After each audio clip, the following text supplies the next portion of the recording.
ортасынан осылай бөліп, кетчупқа батырып, кез келген нәрсеге батырып жей берсек болады. Мінекей, астарыңыз дәмді болсын.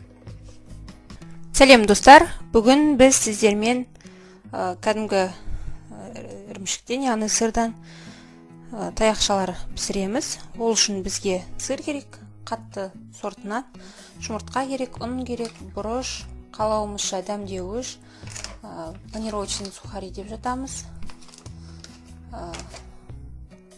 Нанның ұнтағы кептірілген, сұйық май, тұз және бірнеше ыдыстар керек. Мен біз мұндағы сырымызды өзімізге қажетті мөлшерде бөліп аламыз.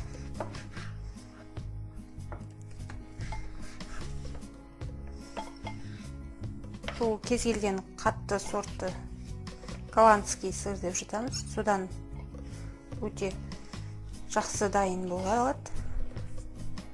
Мінекей біз өзімізге қажетті 8 бөлікті бөліп алдық. Әзірге табамызды қыздырып, майымызды құя береміз. Себебі бізде тез дайын болған уақытта майымыз қызып тұру керек. Жұмыртқаны ыдысымызға жарып,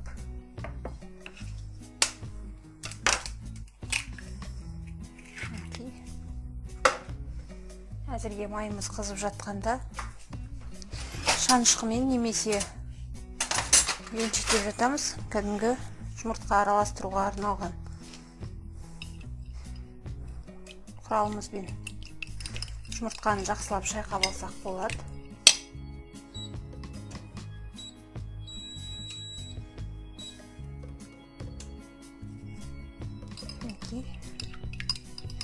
Жұмыртқамыздың үстіне аз ғана сүт құйып жіберсеңіздер болады. Егер қаласаңыздар, немесе сливки деп жатамыз, қойылтылған сүт, клейгей, немесе кәдімгі қаймақты қоссаңыздар болады.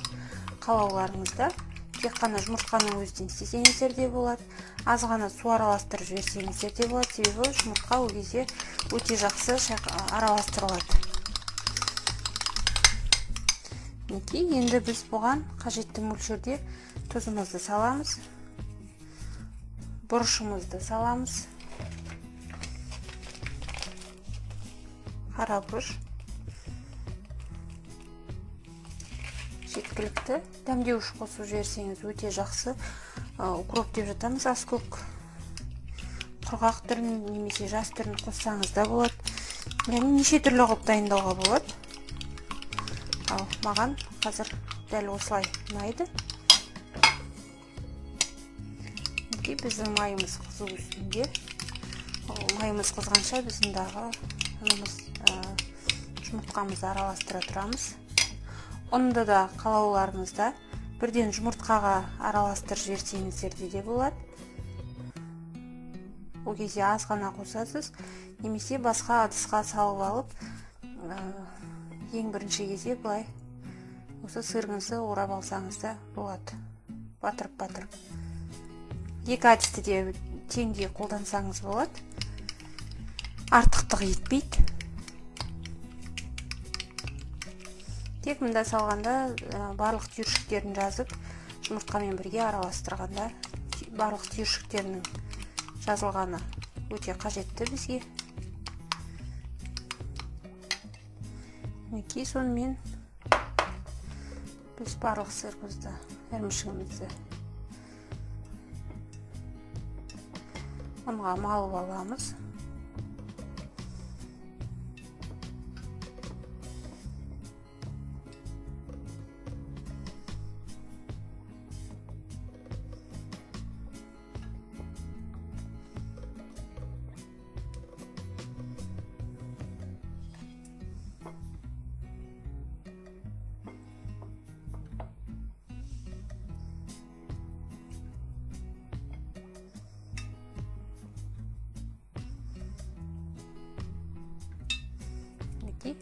Біз ұнымызды пайдаланып болдық. Және мұндағы панировочный сухари деп айттық. Оны бір кең ыдысқа сеуіп алғанымыз өте дұрыс. Бұның да арасына егер қаласаңыз бұрыш себуге болады. Мен аз ғана сеуіп жақсылап араластырамын. Және аз ғана тұз. Бұны бетіне ұнды, тұзды, бұрышты сүзгіден өткізіп қоссаңыз болады. Елегіштен сол кезде өте жақсы барлық жеріне бірдей араласады. Біздің майымыз қызды. Ендігі кезекте біз мынау ұнға малынған ірімшігімізді бір-бірден жұмыртқамызға батырып, ондағы кептірілген ұнымыздың үстіне, кептірілген нанымыздың сақталған панировочный сухари дедік қой, үстіне саламыз. Жақсылап барлық жағынан теңдей батырамыз, қалың етіп.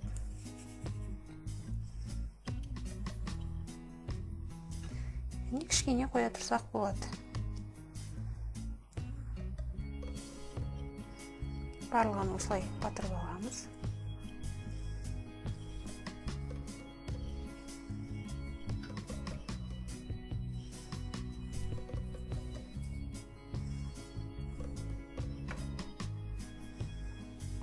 Барын ақырындап бастапқы ағаш ыдысымызға қоя берсек болады.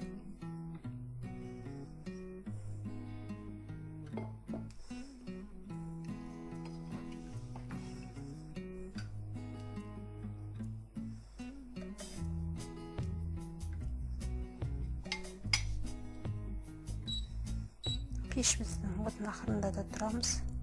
Себебі қазір тез арада сырты қуырылып күйіп кетпес үшін майымыз қызған кезде сәл орталау отқа да қоямыз. Ортадан жоғары. Менде максималды жоғарылық 9, мен қазір 6-ға қойып әрі қарай пісіретін болам.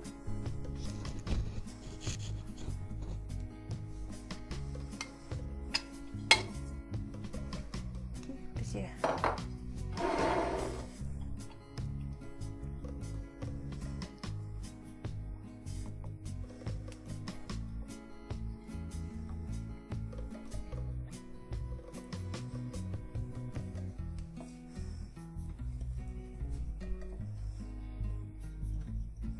осылай біз барлығын батырып ала береміз.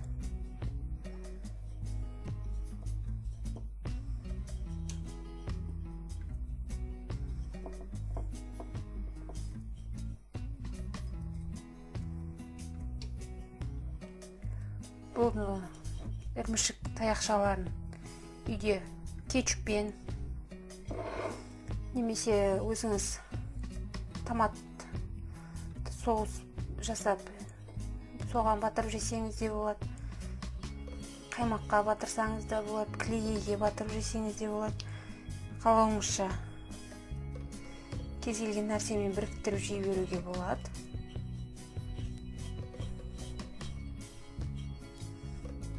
Біз қазір бұлардың үстіне әлі де сегіңкірейді екенбіз.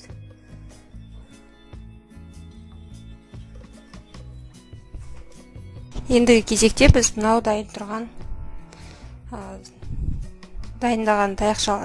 ірімшікті таяқшаларымызды қызып тұрған майға салып,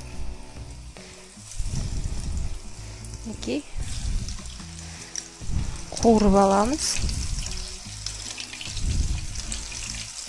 Бөлініп кетті біреуі.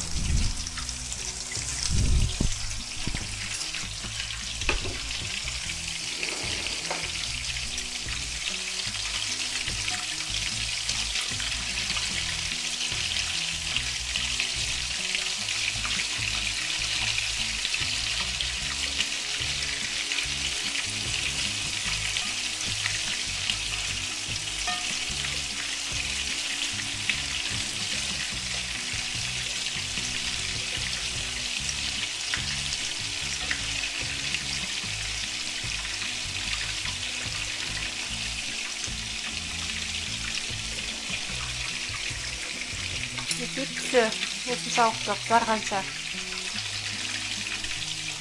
пісіріп аласыздар. Және дереу оттан майдап аламыз сүзіп.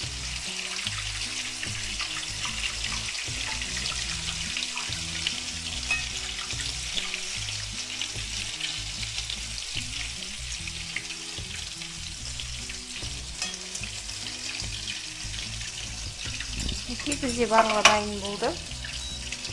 Отымызды өшіріп, қазір ары қарай кішкене суыған кезде ортасын бөліп көрсететін боламыз. Сонымен достар, мінекей біз кез келген біреуін алып, ортасынан осылай бөліп, кетчупқа батырып, кез келген нәрсеге батырып жей берсек болады. Мінекей астарыңыз дәмді болсын.